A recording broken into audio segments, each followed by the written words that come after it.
Chẳng bongអាចចុចកន្លែង keystone នេះ direct ក៏បានចូល manual ក៏បានដែរចូល manual ចឹងមកហើយបើសិនជាបងចង់សេរីយក installation install ហ្នឹងមកចង់សេរី4ជ្រុងកុំយកអានេះសេរីអានេះដើម្បីបាន4ជ្រុងអញ្ចឹងបើសិនជាបងចង់សេរីជ្រុងណាបងចុចលើ tele នេះលើ tele នេះអូខេ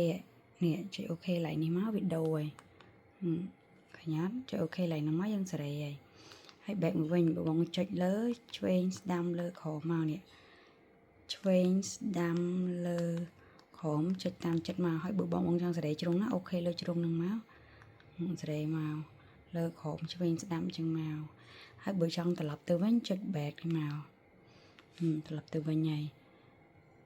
back ទៀតមកហើយមានអីច្រើនទេនេះ zoom បងចង់ zoom ចុច zoom ហ្នឹងមកហើយមួយទៀតតកតងនឹងការក្លាប់រូបនេះចូល setting នឹងដែរចុចនេះ